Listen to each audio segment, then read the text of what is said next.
Berikut ini adalah service kategori yang dilakukan oleh third party atau fourth party logistic provider. Ya. Nah, ini bisa secara lengkap bisa Anda baca sendiri. Misalkan di sini untuk kategori transportasi, basic service-nya inbound, outbound, gitu ya, menggunakan kapal, truk, rel, dan udara, gitu ya. Di sini nanti ada proses tendering, gitu ya, terkait tender, kemudian tracking and tracing, kemudian konversi moda transportasi, dispatch, freight pay, contract management, gitu. Kemudian warehouse itu ya tentunya storage, facility management, ada cross dock dan seterusnya. Kemudian informasi teknologi ini adalah menyediakan dan memaintain advanced information system, gitu ya. Terkait dengan apa? Terkait dengan transportation management system, warehouse management system, dan seterusnya. Kemudian juga service kategori terkait dengan reverse logistik, berarti reverse gitu ya, yang balik. Terkait dengan return atau return product. Nah, ini menghandle reverse flow, misalkan recycling, gitu ya, use asset disposition, gitu ya, yang sudah tidak terpakai dan seterusnya. Kemudian ada layanan 3PL lainnya, gitu ya, masalah brokering, forwarding, gitu ya, purchase order management dan lain sebagainya. Kemudian ada yang terkait juga international services, custom brokering, gitu ya. Tadi sudah saya sebut di sini kalau custom brokering yaitu jasa pengurusan kepabeanan, gitu ya. Terus kemudian export creating dan consolidation. Kemudian ada special skill or handling hazardous material, ya, misalkan untuk mengirim produk-produk berbahaya, beracun dan lain sebagainya. Dan seterusnya ada temperature control storage dan seterusnya. Nah, ini Anda bisa baca sendiri, tapi pada intinya adalah service kategori yang dilakukan oleh third and fourth party logistik itu meliputi transportasi, warehousing, information technology, reverse logistik, layanan lain, internasional, dan special handling. Kemudian untuk faktor-faktor yang akan memengaruhi biaya total dan supplier performance.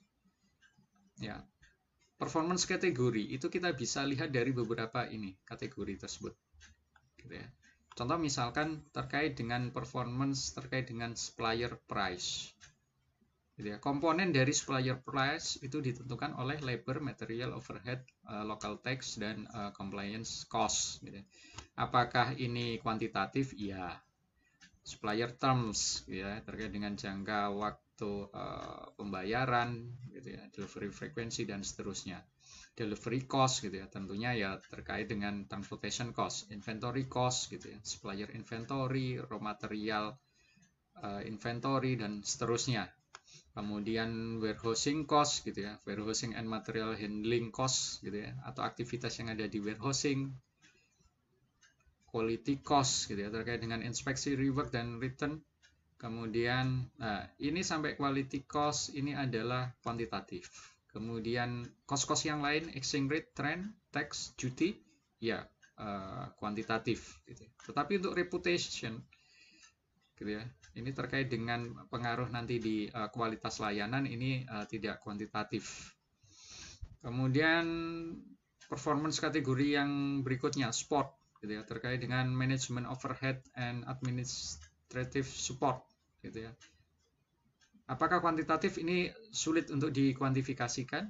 Kemudian yang terakhir, supplier capability terkait dengan lead time, on time performance, dan lain sebagainya. Ini beberapa bisa dikuantifikasikan. Oke, ini adalah faktor-faktor yang mempengaruhi total cost dan supplier performance berdasarkan tiap kategori. Oke, sekarang kita coba lihat terkait dengan kita membandingkan, gitu ya, supplier berdasarkan biaya total. Nanti akan kita bahas di sini adalah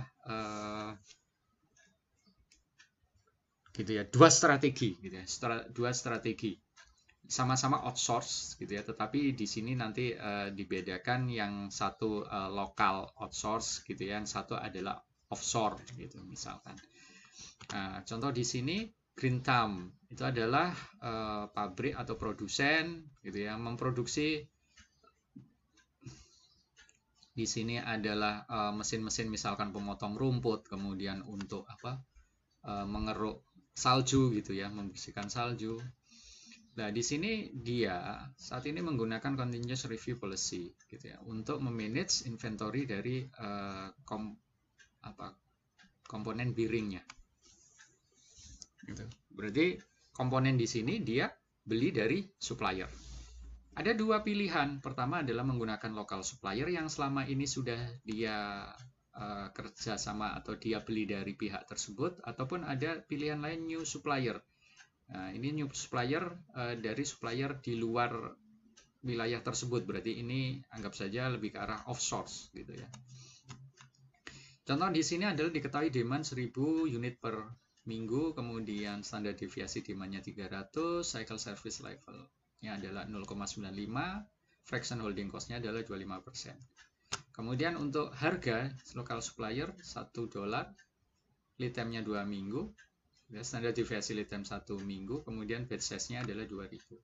Kalau new supplier yang dari luar gitu ya, ini harganya lebih murah tetapi lead time-nya lebih panjang dengan standar deviasi lead time juga lebih lama, kemudian batch size-nya adalah 8000 gitu ya, dalam batch size yang lebih besar. Nah, pertanyaannya adalah terus kemudian milih yang mana gitu ya. Manajer dari Greenthumb ini diminta untuk milih yang mana yang paling efisien. Nah, ini asumsinya adalah mengabaikan ordering cost gitu ya, dan fokus pada material cost dan holding cost saja. Kita hitung saja gitu ya. Untuk local supplier, kita hitung annual material cost. Tadi kan demandnya 1000 per minggu, berarti setahun 52 minggu, berarti biaya material cost-nya adalah $52.000. Kemudian untuk average cycle inventory Anda bisa hitung menggunakan equation di bab 11, 11.1, 2000 per 2 gitu ya, Q per 2, 1000. Annual cost dari holding cycle inventory gitu ya, berarti apa? Inventory average cycle inventory yaitu 1000. Kemudian dikali 1 itu adalah harganya, tadi $1 kali 0,25 fraction holding cost-nya. Sehingga di sini $250. Standar deviasi demand selama lead time, demand during lead time, kita bisa hitung menggunakan persamaan 12-11 di bab 12. Itu adalah akar dari, ini kan standar deviasi ini mengakomodir apa? Standar deviasi demand dan juga standar deviasi lead time. Gitu ya. Anda bisa cek ini di equation ini. Sehingga standar deviasi demand selama lead time adalah 1086 unit. Safety inventory dihitung dengan persamaan 12,9 dengan menggunakan norm as in gitu ya. Berarti ini apa? Untuk fungsi inverse gitu ya. Fungsi kumulatif fungsi kumulatif normal standar, fungsi inverse kumulatif normal standar gitu ya. Ini adalah CSL yaitu 0,95 dikalikan dengan standar deviasinya sehingga didapatkan safety inventory 1787.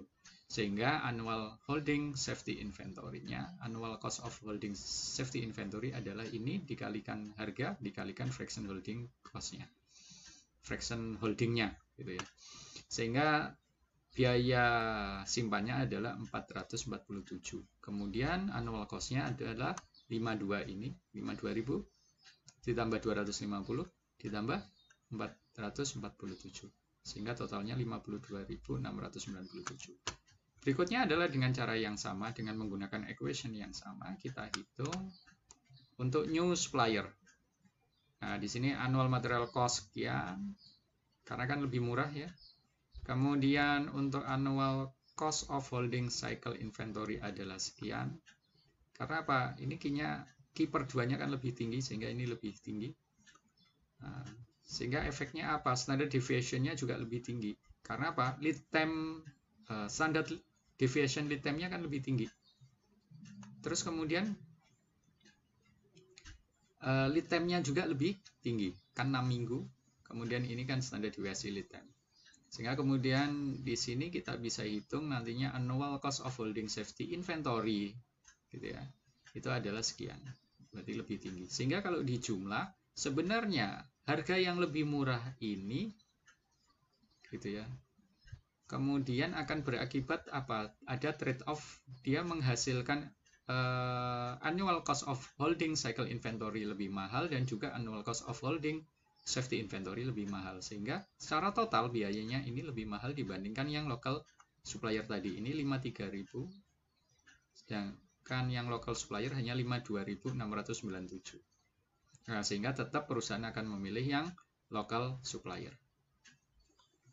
Nah, itu adalah ilustrasi bagaimana kita bisa memilih kalau misalkan ada dua supplier gitu ya, yang menawarkan harga yang berbeda, tetapi di sisi yang lain juga ada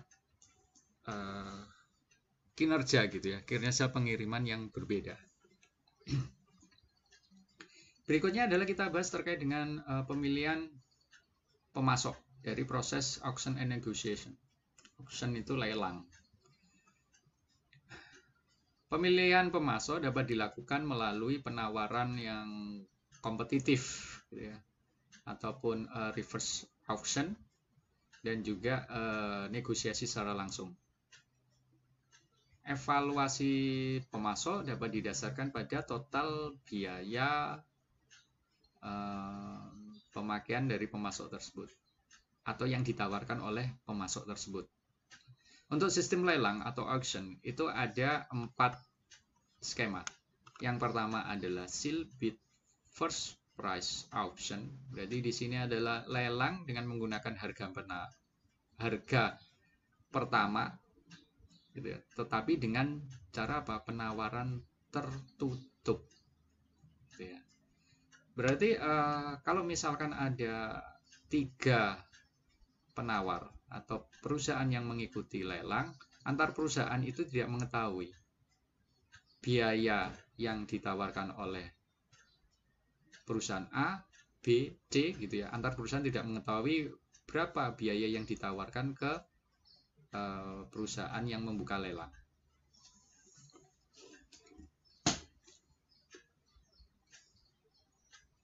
Nah, di sini nanti pemenangnya apa? Ya, penawar yang mengajukan harga terendah. Skema yang kedua adalah English auction. Untuk English auction, di sini ada juru lelang. Dan ini sifatnya English auction, Dutch auction ini sifatnya terbuka. Kalau yang pertama ini tertutup, English auction, Dutch auction, gitu ya. Ini sifatnya terbuka. Nah, kalau second price atau victory auction ini biasanya skemanya bisa bebas sih, terbuka ataupun tertutup.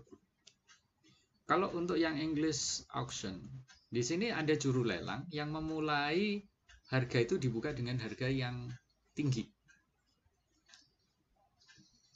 Nah, kemudian tiap pemasok gitu ya, atau penawar mengajukan penawaran yang lebih rendah dari harga tersebut. Nah, misalkan dan seterusnya sampai kemudian nanti pemenangnya adalah penawar yang terendah. Kalau misalkan ada penawar A gitu ya, misalkan juru lelangnya bilang ini project 1 miliar gitu. Penawar A menawarkan, udah saya berani 950 juta gitu ya. Penawar B menawarkan berani 900 lah, ini secara terbuka langsung gitu ya, langsung di depan pelelang atau juru lelang. Nah, nanti penawar yang menawarkan harga terendah itu yang menang. Kemudian lelang sistem Belanda, Dutch auction. Di sini adalah juru lelang memulai dengan harga yang rendah, gitu ya, dan kemudian menaikkan perlahan. Nah, ini kebalikan. Contoh misalkan kalau tadi mulai 1 miliar, di sini mulai 500 juta. Siapa yang berani harga 500 juta? Tidak ada yang berani. Kemudian coba dinaikkan 550 juta. Tidak ada yang berani. 600 juta. Kemudian ada yang berani, gitu ya. Ada yang menyetujui. Berarti pemasok yang menyetujui harga 600 juta itu adalah sebagai pemenang. gitu ya, dan langsung lelang ya sudah ditutup gitu saja dengan pemenang yang tadi 600 juta. Tidak kemudian dilanjutkan lagi harga yang di atasnya, tidak. Sedangkan untuk yang victory ini kontrak diberikan kepada penawar terendah, tetapi dengan harga mengikuti harga penawar terendah kedua. Kenapa seperti itu? Ini diharapkan oleh perusahaan si pemasok tersebut nanti ada istilahnya toleransi gitu ya, kelonggaran, sehingga dia bisa lebih aman. Karena apa? Untuk mengakomodir misalkan situasi-situasi yang tidak pasti, sehingga di sini untuk mengurangi risiko dari pemasok. Itu adalah lelang victory.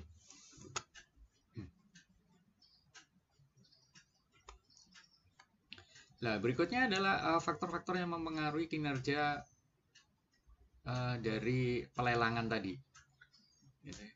Nah, ini faktor yang pertama adalah terkait apakah struktur biaya tiap pemasok tersebut bersifat private gitu ya. Dimana maksudnya adalah tidak dipengaruhi oleh faktor-faktor yang umum terjadi. Karena apa? Biasanya struktur biaya pemasok itu cenderung saling terkait dan berkorelasi gitu ya. Dan interdependensi dan korelasi ini cenderung lebih tinggi bagi pemasok dengan proses yang serupa dan mereka beroperasinya di lokasi yang sama. Gitu ya. Berarti cenderung nanti adalah biaya yang mereka tawarkan juga tidak akan jauh berbeda. Gitu. Nah, kalau misalkan struktur biaya sebagian besar adalah bersifat private gitu ya, tidak ada faktor-faktor tadi faktor-faktor umum gitu ya yang mempengaruhi, kecenderungannya adalah kalau pemasok tersebut melakukan proses produksi yang serupa dan di lokasi yang sama, ya total biaya yang ditawarkan gitu yang diajukan tentunya akan tidak jauh berbeda. Berikutnya adalah apakah pemasok ini struktur biayanya simetris atau asimetris gitu. Maksudnya struktur biayanya ini serupa atau tidak, komponen biaya yang dibebankan gitu ya pada saat mereka memberikan atau mengajukan penawaran itu sama atau tidak. Nah, kalau sama juga cenderung nanti biaya yang ditawarkan adalah ya mirip-mirip gitu ya, berbeda tipis. Tapi kalau asimetris, contoh misalkan yang satu adalah dari lokal, yang satu dari luar, ya tentunya pasti asimetris. Ada beberapa biaya gitu ya, komponen biaya yang pastinya tidak diakomodir oleh pemasok lokal gitu ya. Kemudian apakah pemasok memiliki semua informasi yang mereka butuhkan untuk memperkirakan struktur biaya mereka? Gitu ya. Semakin pemasok itu memiliki semua informasi, berarti harga yang disampaikan ini harga yang akurat. Karena apa? Bisa jadi gitu ya, pemasok dalam tanda kutip itu bermain agak curang. Dalam artian apa? Contohnya misalkan khususnya untuk yang victory gitu ya. Dia menawarkan harga terendah karena dia tahu harapannya adalah nanti yang penting menang dulu. Kemudian nanti apa? Nanti kan nilai kontraknya adalah berdasarkan penawar terendah kedua kan. Nah, bisa juga kemudian mereka istilahnya berspekulasi seperti itu. Nah, ini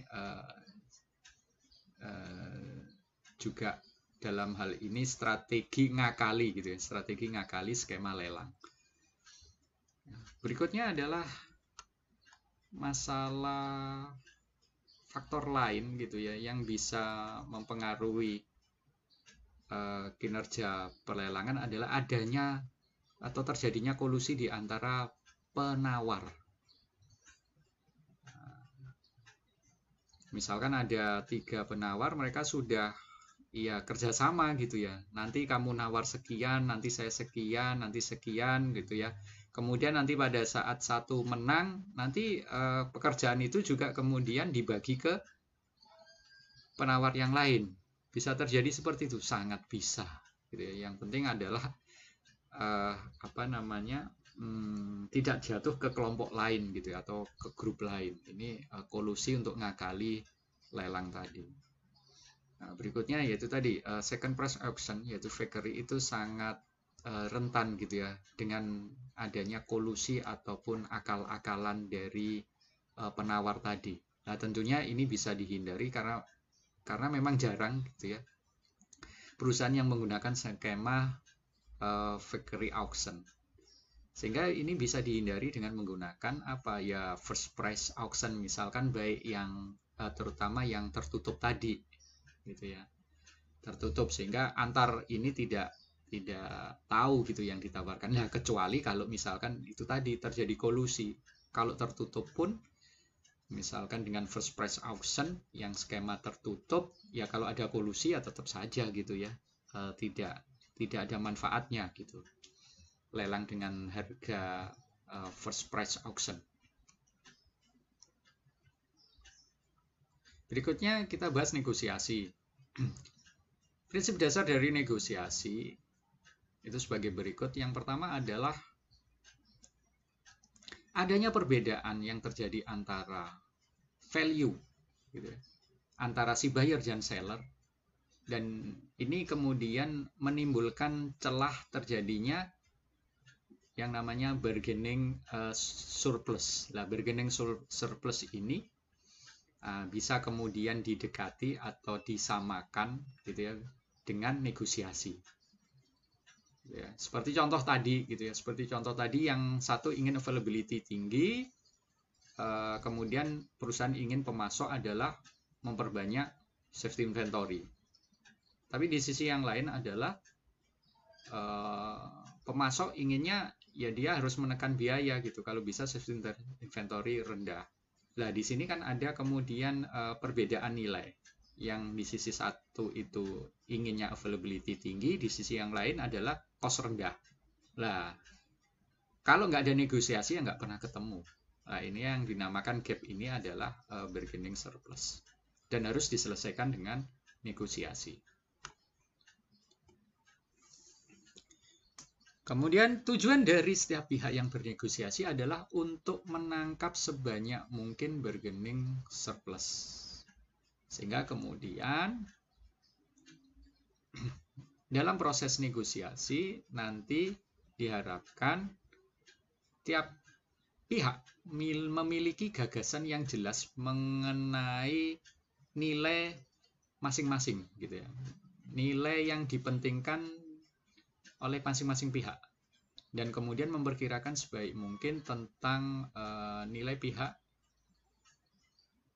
yang lain, pihak ketiga.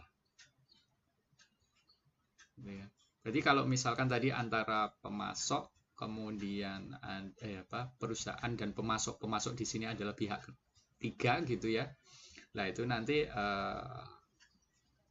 perusahaan harus memiliki nilai yang dia pentingkan apa gitu ya. Dan juga harus bisa memperkirakan pihak ketiga ini juga lebih memprioritaskan value apa. Nah, sehingga kemudian carilah hasil yang adil berdasarkan surplus masing-masing pihak dengan cara menegosiasikan supaya kemudian nanti bisa dibagi secara adil dan merata. Nah, sehingga nanti menghasilkan dari proses negosiasi gitu ya, masing-masing pihak mendapatkan value ataupun benefit yang menguntungkan.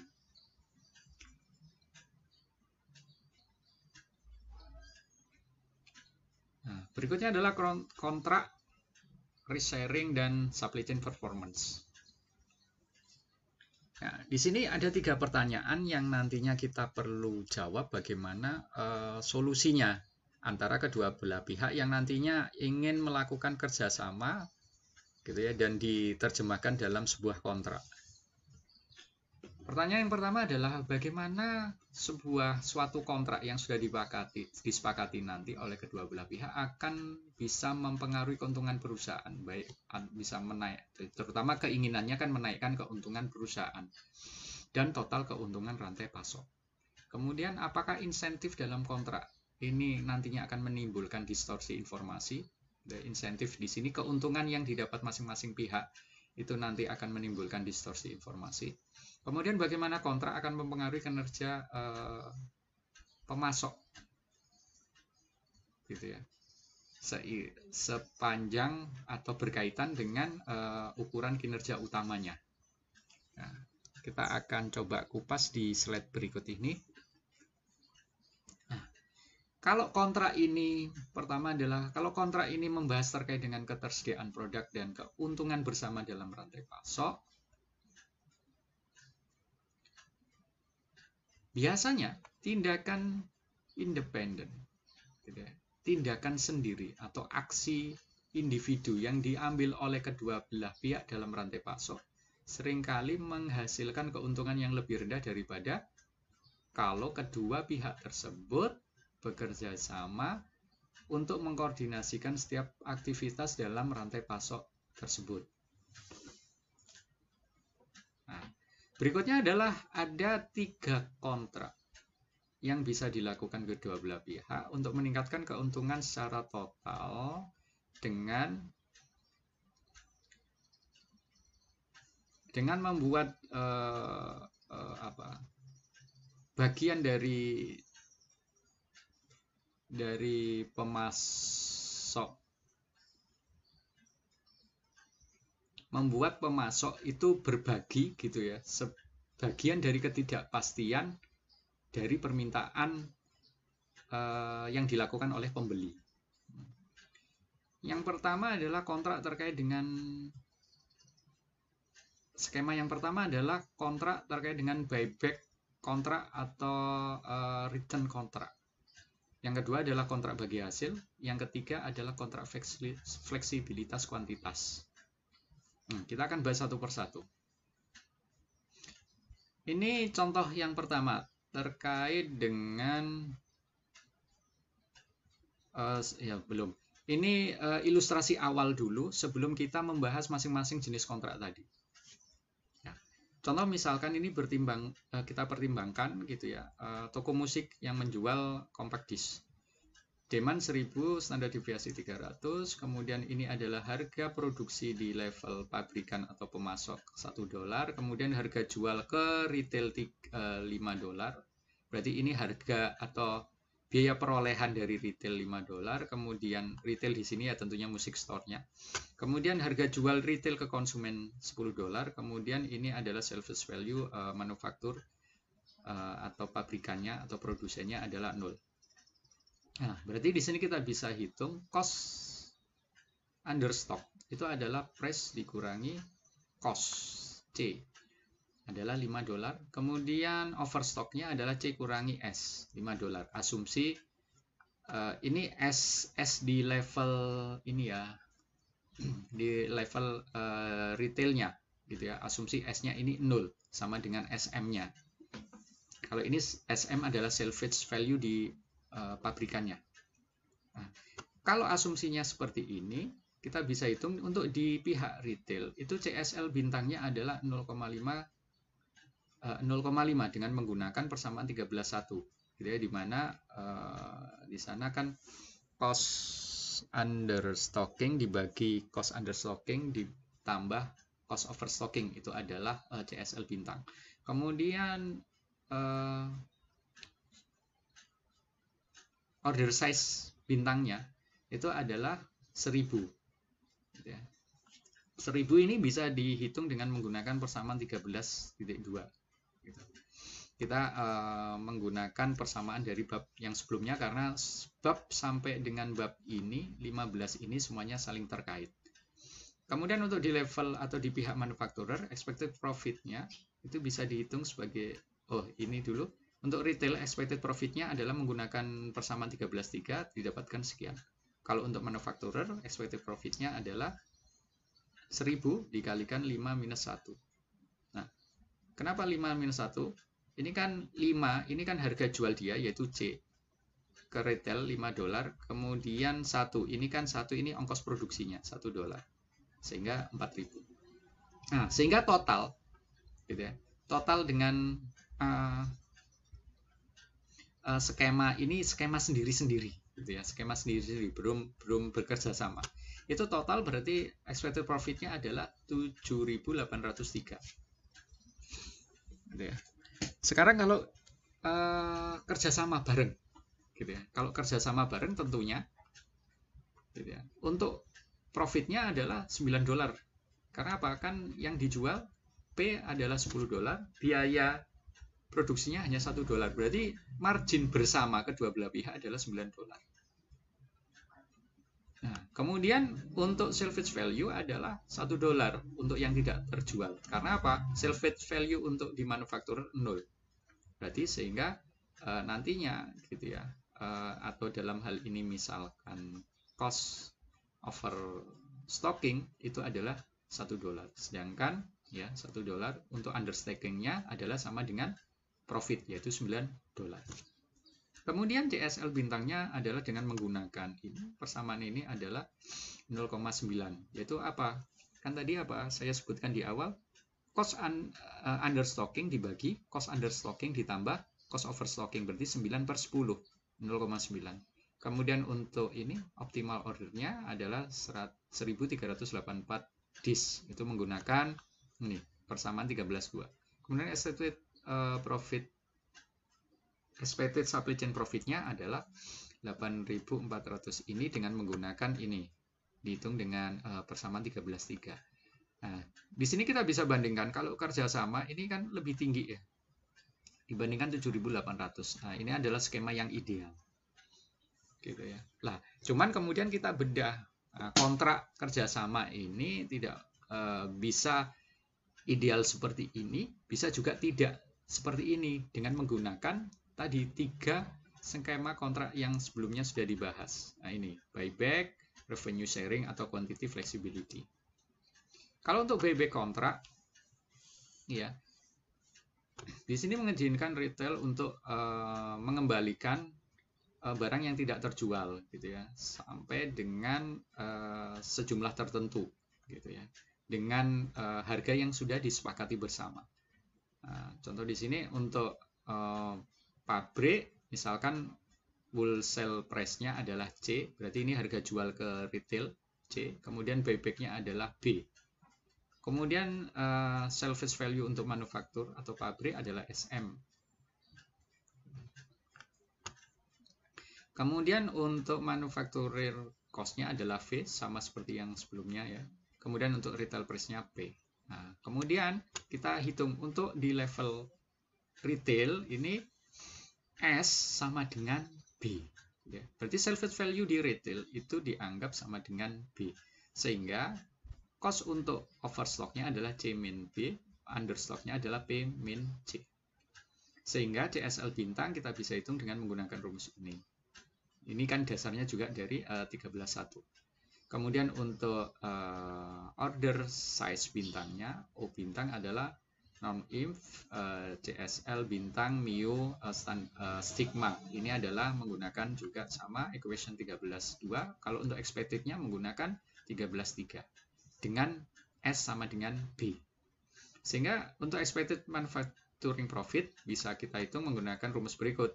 O bintang dikalikan C minus B dikurangi B minus SM dikalikan expected overstock pada retailer. Expected overstock ini Anda bisa hitung dengan menggunakan rumus di bab 13. Ada penghitungan expected overstock. Oke, sehingga kalau kita menggunakan data yang ada tadi, data yang ada yang ini maksudnya, dengan menggunakan data yang sama, gitu ya, tetapi dengan nilai C dan B yang berbeda-beda, kita bisa nanti hitung untuk optimal order size, expected profit-nya, expected return-nya, expected profit untuk supplier, dan total expected profit di rantai pasok itu sebagai berikut, gitu ya.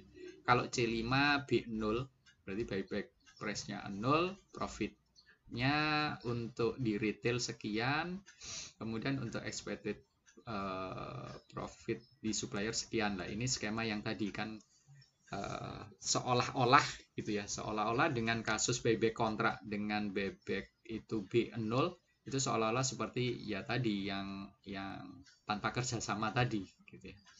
Tetapi kalau dengan skema buyback, gitu ya, berarti kalau buyback kan harusnya ya ada nilainya. Kalau 0 ini kan seolah-olah nggak ada kontrak buyback, gitu ya.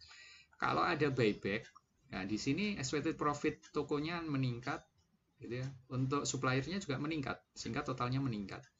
Nah, semakin tinggi buyback, di sini profit totalnya meningkat. Nah, kemudian pada saat C ini dinaikkan, apa yang terjadi secara total gitu ya, untuk nilai buyback yang sama, profitnya menurun dibandingkan yang sebelumnya lah. Ini kan lebih tinggi dari ini ya. Ini juga lebih tinggi dan seterusnya. Nah, kemudian ini dinaikkan 7 gitu ya. 7 dengan kasus yang sama di sini juga akan semakin menurun. Nah, kecuali di sini ini kan meningkat. Nah, berarti bisa disimpulkan kalau nilai C dan B ini semakin kecil selisihnya, gitu ya. Semakin kecil selisihnya itu bisa menghasilkan apa? Expected supply chain profit yang semakin tinggi. Gitu ya. Ini kan 7, 6. Nah, ini kan selisihnya hanya 1 ya. Itu bisa menghasilkan expected profit yang lebih tinggi. Nah, di buyback kontrak ini nanti memungkinkan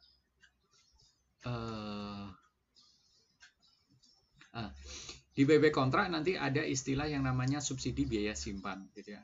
Manufakturer atau pabrikan itu bisa memberikan subsidi ke retail sejumlah tertentu untuk setiap unit yang disimpan gitu ya. Kan inginnya apa? Manufakturer itu kan inginnya apa? Tidak menyimpan banyak produk. Lah ini dialihkan ke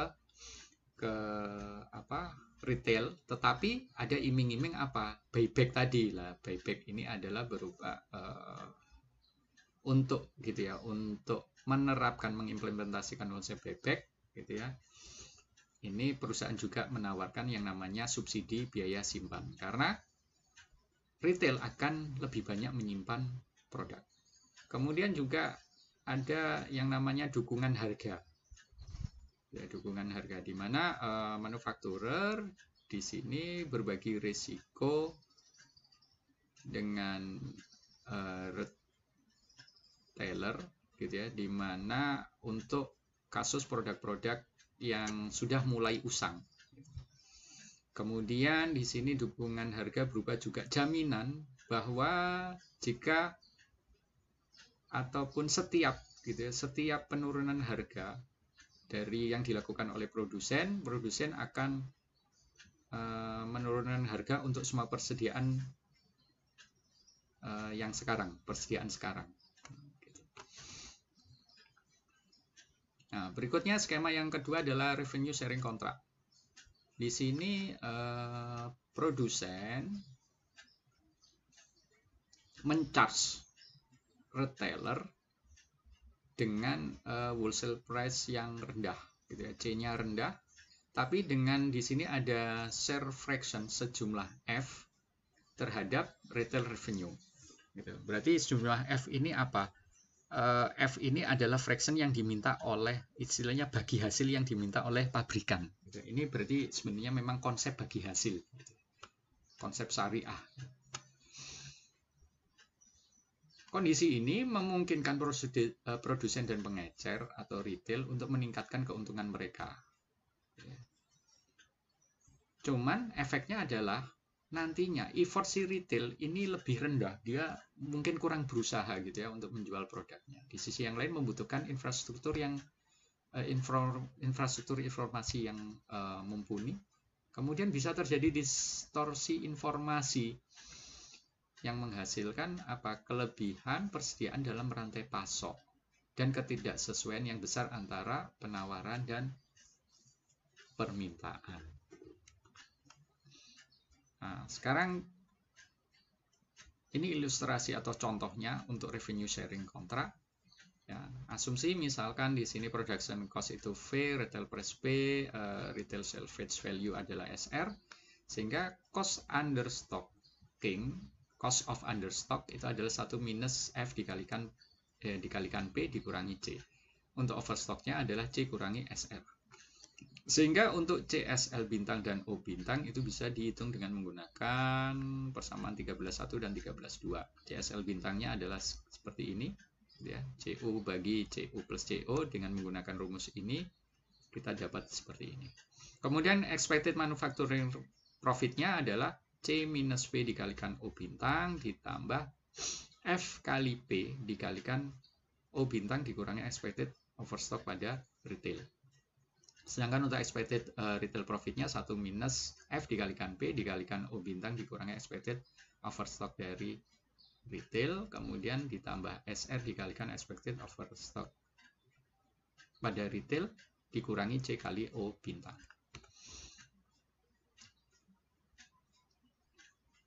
Nah, dengan skema yang berbeda-beda untuk nilai C yang berbeda dan F yang berbeda, kita bisa di sini dapatkan ini optimal order size, expected overstock, dan kemudian expected profit untuk retail dan supplier dan totalnya.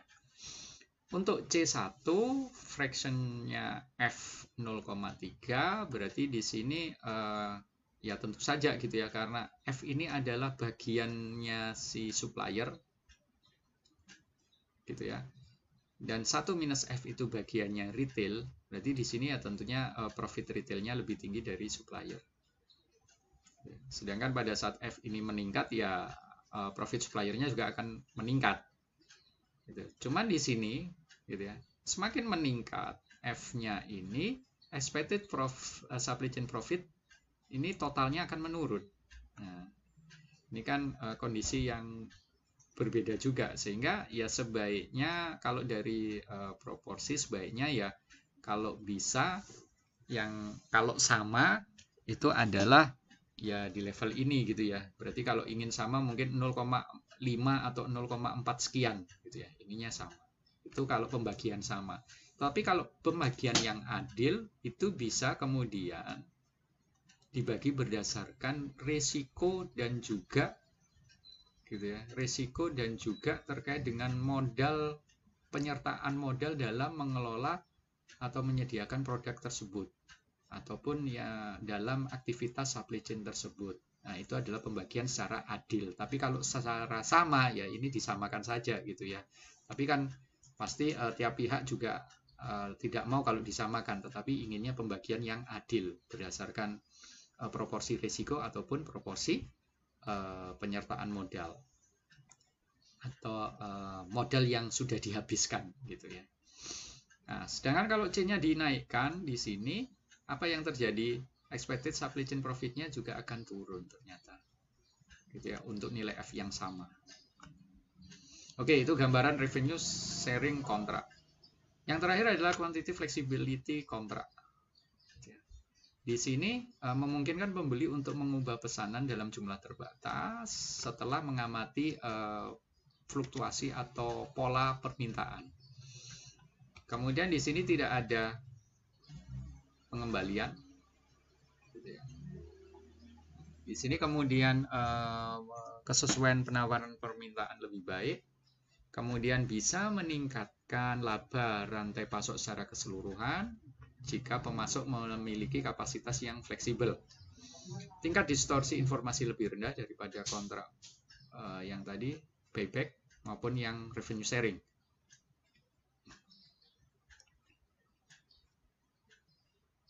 Nah, gambarnya adalah seperti ini. Di sini jika pabrikan berkomitmen atau di quantity flexibility kontrak itu adalah gambarannya manufacturer komit untuk menyediakan hingga sejumlah Q. Q ini adalah dihitung berdasarkan 1 plus alpha dikalikan O.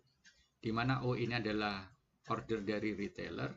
Kemudian ini alpha beta gitu ya. Alpha beta adalah nilai 0 sampai 1.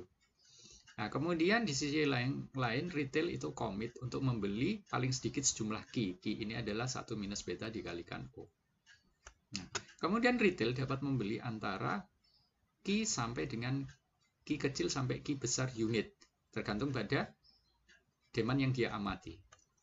Nah, asumsinya di sini production cost V, wholesale price C, retail price P, retail salvage SR, manufacturer salvage SM. Kemudian retail di sini diasumsikan berdistribusi, demand retail berdistribusi normal dengan min, ini mu ya, mu dengan standar deviasi sigma. Kemudian retail order O, manufacturing supply-nya adalah Q besar. Di sini ada kondisi retail akan membeli, kalau retail membeli key unit itu jika D besar itu lebih kecil dari Q kecil, dan akan membeli D besar unit jika D itu berada di antara Q kecil dan Q besar, dan akan membeli sejumlah Q unit jika demand itu D besar itu lebih besar dari Q besar. Gitu ya. Itu adalah syarat atau kondisi yang harus dipenuhi di quantitative flexibility contract. Nah, ini dengan menggunakan ya, kemudian hitungan gitu ya. Untuk expected quantity purchase by retailnya adalah sebagai berikut gitu ya. Kemudian untuk expected quantity sold by retail atau DR adalah sejumlah ini.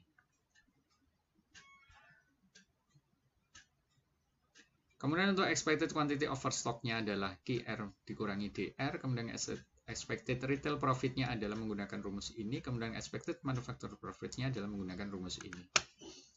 Nah, jika kita kemudian jalankan di beberapa kasus dengan menggunakan contoh gitu ya, data-data seperti yang di contoh sebelumnya gitu ya, dengan tambahan informasi alfa beta gitu ya, 0 kemudian wholesale price-nya ini 5, kemudian order size-nya sini 1000, maka kemudian gitu ya, kita hitung profitnya aja.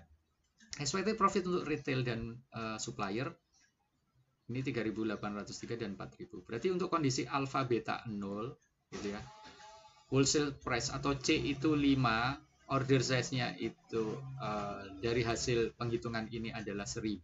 Ini sama dengan seperti tidak ada kontrak gitu ya. Tadi kan di contoh yang paling awal juga hasil totalnya sekian.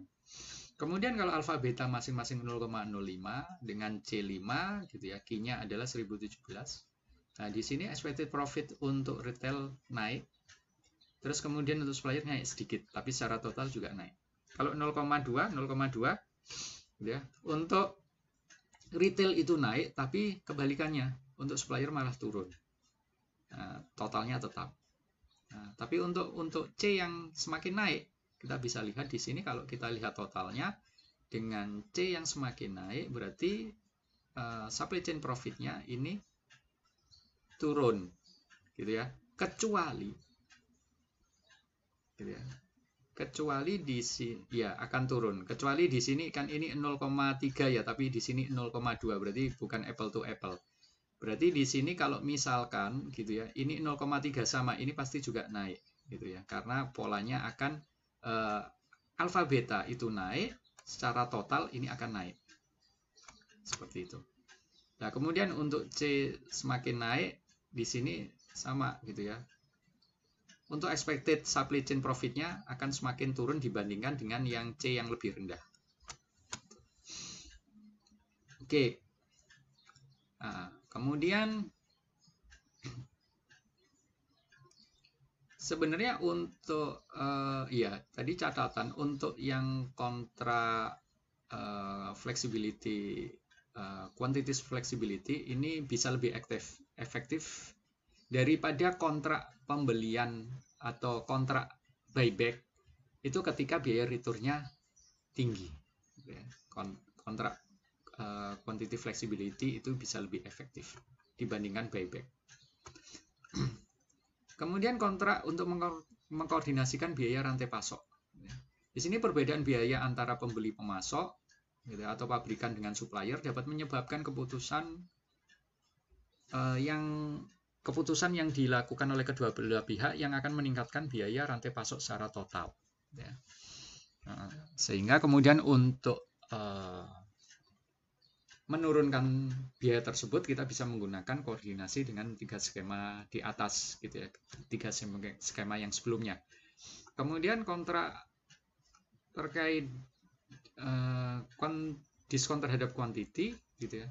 Ini dapat mendorong pembeli untuk membeli jumlah yang lebih besar dan akan menghasilkan total biaya rantai pasok yang lebih rendah. Kemudian quantity diskon akan menyebabkan distorsi informasi gitu ya, karena adanya batching pesanan kan. Di quantity diskon itu nanti ada 0 sampai misalkan 0 sampai jumlah tertentu gitu ya. Misal 1000 itu harga misal $5. Nanti 1.001 sampai 2.000 harga $4. Nah, ini kan skema batching pesanan. Nah, ini bisa mendistorsi informasi karena tidak berlaku nantinya harga per unitnya tidak berlaku secara proporsional linear gitu. Kemudian kontrak yang perusahaan juga bisa menggunakan kontrak untuk meningkatkan upaya atau peran agen. Di banyak rantai pasok, agen itu biasanya kan bertindak atas nama prinsipal atau produsen, dan upaya agen juga akan mempengaruhi imbalan yang diperoleh dari prinsipal. Two-part tarif itu menawarkan insentif yang lebih tepat bagi dealer untuk mengerahkan upaya yang sesuai. Contohnya adalah misalkan skema di franchise gitu ya. Franchise itu kan ada franchise fee yang dibayar di awal, kemudian ada royalty fee gitu ya. Royalty fee yang dia harus bayar sesuai dengan tingkat penjualan gitu. Maksudnya apa? Di sini kan untuk royalty free itu kan skemanya adalah variabel gitu ya. Berbeda kalau semuanya skemanya adalah bukan to tariff, seperti misalkan fixed cost semua gitu ya. Nah, ini tidak menarik bagi si dealer gitu ya. Tidak menarik bagi si dealer. Atau kemudian variabel semua di mana variabelnya itu tinggi. Nah, itu tidak menarik bagi si prinsipalnya gitu ya. Nah, sehingga kemudian dengan to tarif di sini ini juga baik bagi dealer juga dan juga prinsipal juga. Kemudian threshold kontrak.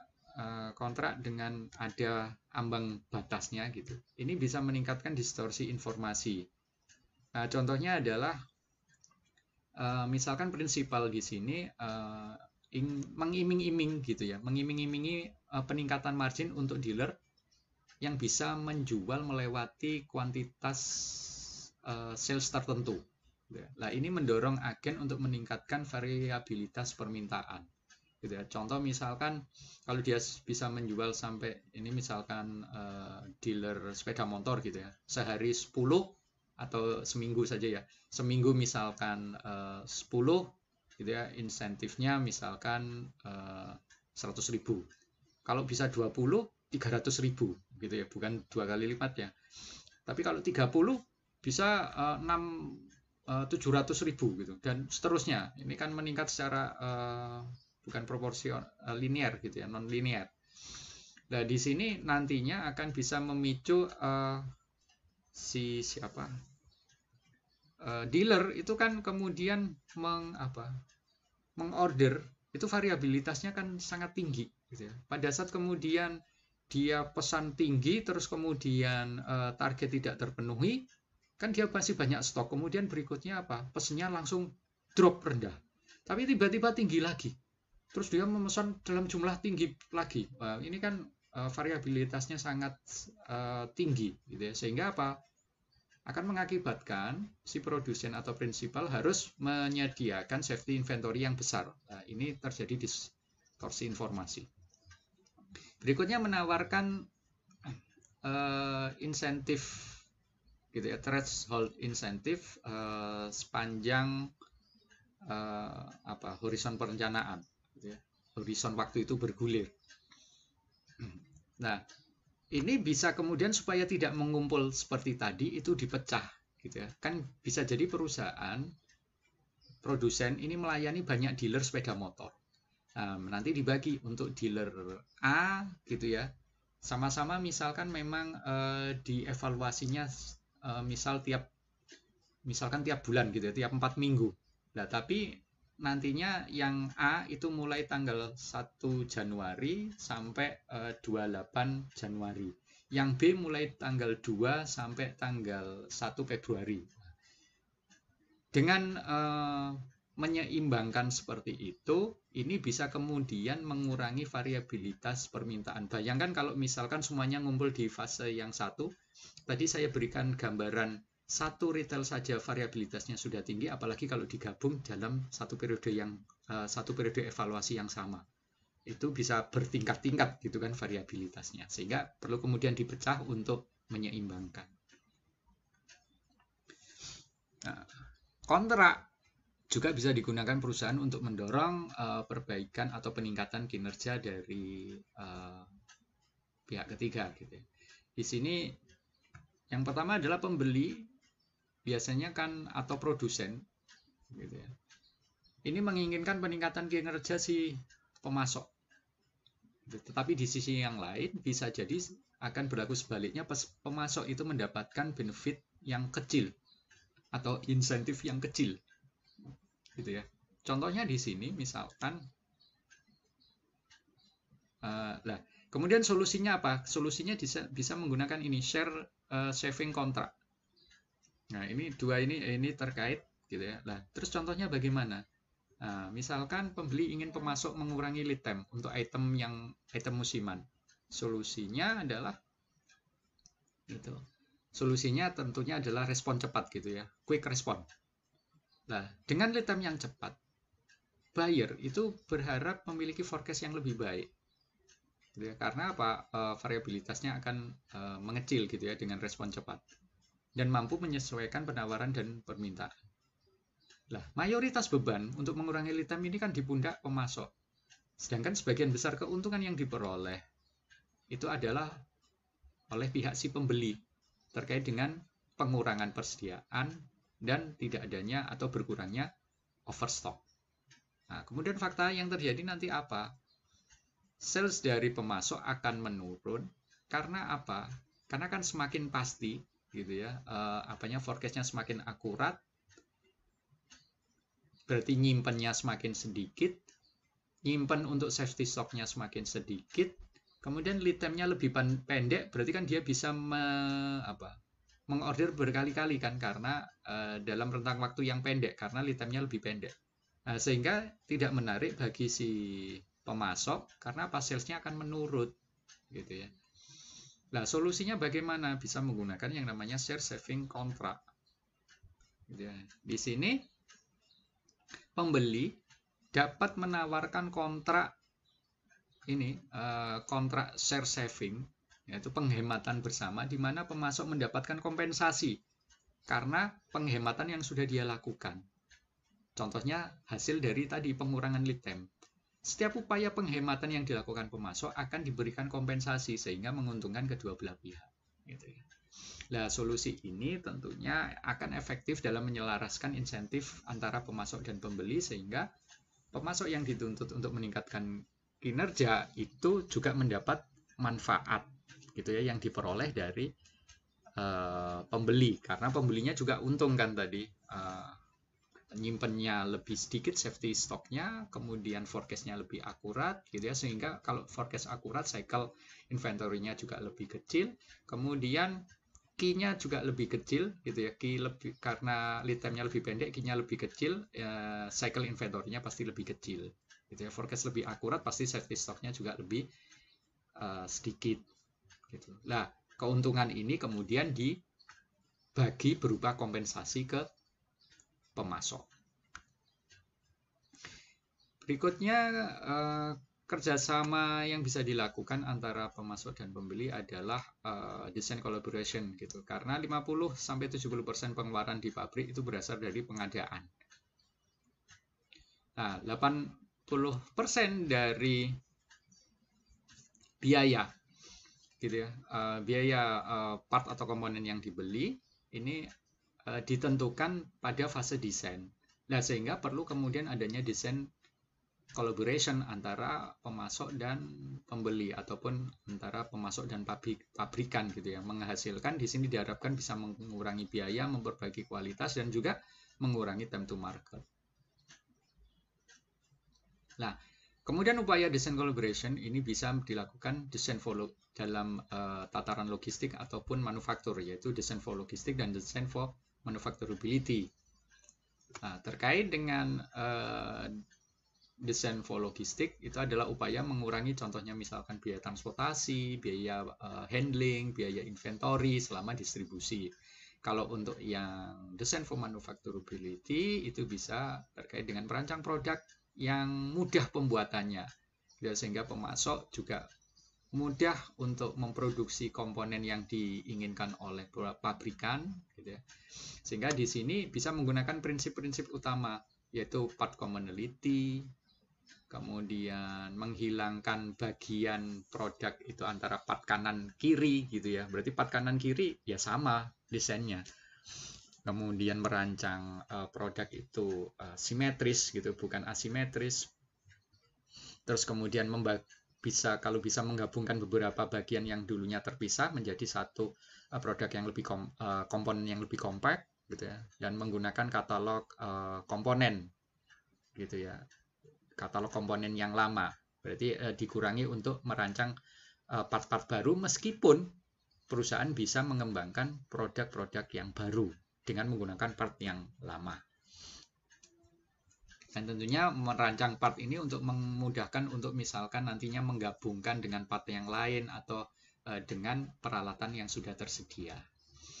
Nah, ini adalah konsep tadi part commonality itu adalah dan juga penggabungan bagian itu adalah konsep dari modular, gitu ya. Kemudian part-part juga harus adjustable. Ini adalah terkait tadi yang antar part harusnya lebih mudah untuk digabungkan dengan menggunakan peralatan yang tersedia. Kemudian dimensional customization, gitu ya, ya terkait dengan tadi kalau bisa kan bagian itu simetris, gitu ya, produk tersebut dan seterusnya. Oke, kemudian di procurement proses, gitu. Kita bahas procurement proses. Di sini adalah proses di mana pemasok mengirimkan produk sebagai tanggapan atas pesanan yang dilakukan oleh pembeli. Nah, kategori utama barang yang dibeli itu adalah direct material dan indirect material. Kalau direct material digunakan untuk membuat produk akhir, kalau indirect itu digunakan untuk mendukung proses produksi. Nah, di sini proses pengadaan direct material itu sebaiknya dirancang untuk memastikan bahwa komponen tersedia di tempat yang tepat, jumlah yang tepat, dan waktu yang tepat. Nah, kalau untuk fokus indirect material, ini terkait dengan pengurangan biaya transaksi. Berikutnya adalah terkait dengan perbedaan direct dan indirect material. Bisa Anda lihat di tabel tersebut. Bisa dibedakan dari penggunaan, gitu ya. Ini untuk produksi, ini untuk MRO, gitu, indirect. Kemudian akuntansinya ini adalah pencatatan harga pokok penjualan. Kalau di sini adalah biasanya menghitung selling, terus kemudian biaya terkait administrasi, biaya umum. Kemudian impact terhadap produksinya adalah setiap ada delay akan mendelay produksi. Nah, di sini impact-nya kurang. Kemudian untuk biaya proses relatif terhadap nilai transaksi ini rendah, kalau indirect ini tinggi. Kemudian number transaction-nya ini rendah, ini tinggi. Kenapa ini number of transaction-nya rendah? Karena kan ini cenderung tetap, gitu ya. Nah, kalau ini karena banyak cenderung berubah-ubah.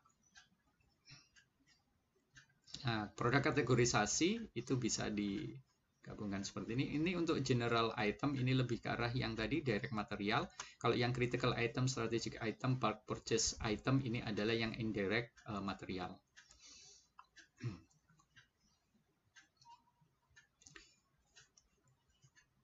Sehingga untuk yang sebelumnya, untuk critical item,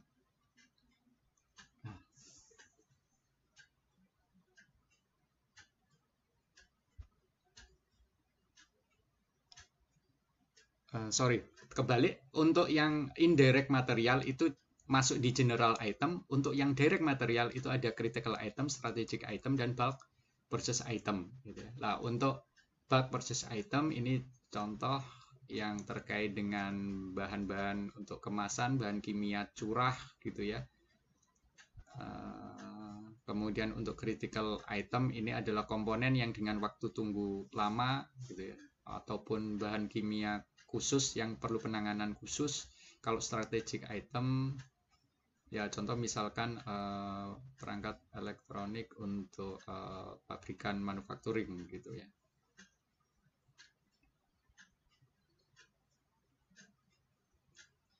Kemudian untuk mendesain portofolio sourcing, gitu ya, menggunakan Tailor sourcing. Di sini pilihan yang terkait dengan siapa dan dari mana sumbernya, gitu ya.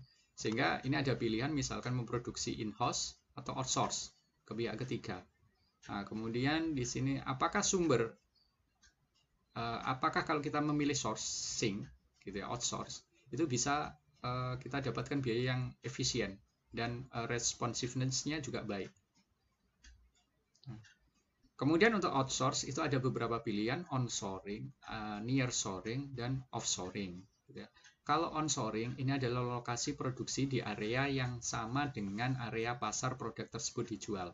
Kalau nearshoring itu adalah lokasi produksi itu di dekat dari area pasar produk yang dijual. Tentunya dengan menggunakan biaya yang lebih rendah, gitu ya. Contoh misalkan kalau Amerika itu biasanya nearshoring-nya adalah Meksiko, gitu ya. Kalau misalkan Singapura, misalkan Indonesia, gitu. Itu adalah onshoring. Nearshoring. Kalau offshoring ini lokasi produksinya jauh dari lokasi pasar. Gitu ya. Ya, contohnya misalkan kalau Jepang, gitu ya, offshoring ke perusahaan otomotif, offshoring di Indonesia. Gitu. Nantinya produk yang dihasilkan di Indonesia untuk pasar pasar Indonesia lah itu seperti onshoring, tapi kalau untuk kembali lagi ke pasar Jepang, lah ini adalah offshoring. Berikutnya adalah Tailor supplier portfolio. Ini berdasarkan variasi produk dan karakteristik pasar. Nah, ini adalah faktor-faktor yang mendukung pemilihan dari sumber yang responsif dan low cost, gitu ya. Nah, biasanya kita bisa bedakan berdasarkan beberapa faktor. Kalau kita melihat di product life cycle, kalau kita lebih menekankan responsive source, ini bisa dilakukan untuk fase yang awal, gitu. Kalau kita melihat berdasarkan product cycle. Tapi kalau untuk low cost, ini bisa diperoleh pada saat fase sudah mature atau matang. Nah, kalau kita lihat dari aspek demand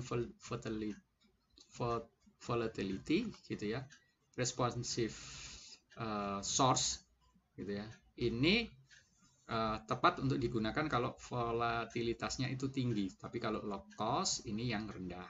Untuk demand volume, kalau responsif ya untuk yang jumlah demand volumenya rendah, kalau low cost adalah yang tinggi. Kalau product value, responsif adalah yang product value-nya tinggi, kalau low cost adalah yang rendah. Gitu ya. Kalau untuk laju kerusakan produknya, gitu ya. Untuk responsif ini yang laju kerusakannya tinggi, yang mudah rusak ya, kalau misalkan makanan segar, sayur, gitu ya. Itu ini. Kemudian yang rendah, yang tahan lama, ya menggunakan low cost saja. Kemudian untuk desired quality, kalau ingin kualitasnya tinggi, ya pakai yang responsive source. Kalau yang low to medium, pakai yang low cost source. Kalau untuk engineering support, kepingin yang tinggi, menggunakan responsive source. Kalau yang rendah, pakai yang low cost. Nah, berikutnya ini adalah faktor yang mempengaruhi on-source, near-source, dan off-source. Nah, pada kondisi apa kita bisa menggunakan on-source, near-source, dan off-source, gitu ya. Nah, kalau misalkan varietas produknya tinggi, gitu ya, rate-nya tinggi, berarti inovasinya cepat, gitu ya, sebaiknya pakai on-source. Ya. Kalau rendah, ya pakai offshore. Kalau demand volatility-nya, ini kalau terkait dengan demand volatility, kalau tinggi, ya sebaiknya pakai onshore. Kalau rendah, pakai offshore. Kalau labor content, gitu ya, lebih banyak manual, ya pakai onshore. Gitu ya. Kalau enggak, offshore. Nah, kalau rasio volume ataupun weight to value rasio tinggi, pakai onshore. Kalau rendah, pakai offshore. Kemudian impact terhadap dampak terhadap gangguan supply chain itu tinggi, pakai onshore. Kalau rendah, pakai offshore. Kalau inventory cost tinggi, pakai onshore. Kalau rendah, pakai offshore. Kalau support engineeringnya tinggi pakai onshore, kalau rendah offshore. Berarti di sini lebih terlihat gitu ya, sebagian besar kalau ini tinggi gitu ya, kecuali yang labor content, ini lebih baik pakai onshore. Berikutnya terkait dengan bahasan manajemen risiko dalam sourcing gitu ya. Ini biasanya bisa terjadi karena ketidakmampuan untuk memenuhi permintaan tepat waktu. Lah, ini adalah risiko yang terjadi. Terus kemudian peningkatan biaya pengadaan karena misalkan inflasi gitu ya, adanya supply chain disruption itu juga akan meningkatkan biaya pengadaan. Kemudian hilangnya hak kekayaan intelektual karena tadi bocornya informasi atau hak kekayaan intelektual. Nah, ini risiko yang terjadi pada sourcing. Nah, perusahaan harus bisa memanage ini untuk memperkecil risiko yang terjadi. Kemudian untuk memutuskan sourcing, membuat keputusan sourcing di practice gitu ya, bisa menggunakan di sini gunakan multifunction team ya untuk menentukan keputusan sourcing in-house atau outsource, outsource-nya pakai onshore, nearshore atau offshore. Ini menggunakan kolaborasi antar departemen gitu ya dalam perusahaan, bukan kemudian diserahkan hanya satu departemen. Kemudian pastikan koordinasi yang tepat di seluruh wilayah dan unit bisnis gitu ya, karena bisa jadi pada saat kita memutuskan melakukan outsource ya sebaiknya terjadi apa tadi, efisiensi biaya, yaitu dengan mengagregasi gitu ya, misalkan pembelian untuk mencapai skala ekonomis dalam pembelian dan juga bisa mengurangi biaya transaksi, biaya transportasi gitu ya, sehingga perlu koordinasi antar wilayah. Kemudian selalu menggunakan evaluasi total cost of ownership gitu ya. Di sini untuk memperkirakan biaya gitu ya, yang ditentukan melalui biaya langsung dan tidak langsung untuk memperoleh suatu produk. Di total cost of ownership secara detail itu adalah bisa dihitung, komponennya adalah meliputi initial cost, operating expenses, material cost, downtime cost, production cost, itu semua dijumlah kemudian dikurangi resale value.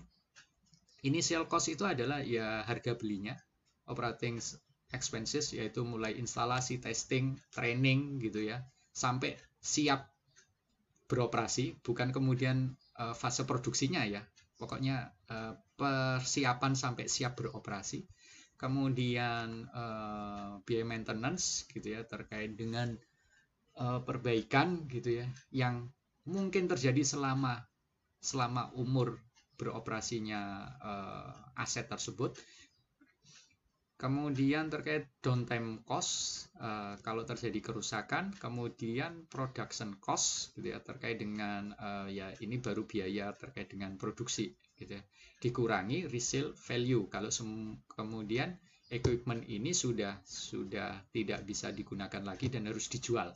Nah, itu adalah total cost of ownership. Yang terakhir adalah membangun hubungan jangka panjang dengan pemasok utama kita. Oke, itu saja yang bisa saya sampaikan dalam kuliah untuk bahasan gitu ya. Untuk bahasan terkait dengan keputusan outsourcing dalam rantai pasok. Semoga Anda mudah pahami. Saya cukupkan sekian, terima kasih. Wassalamualaikum warahmatullahi wabarakatuh.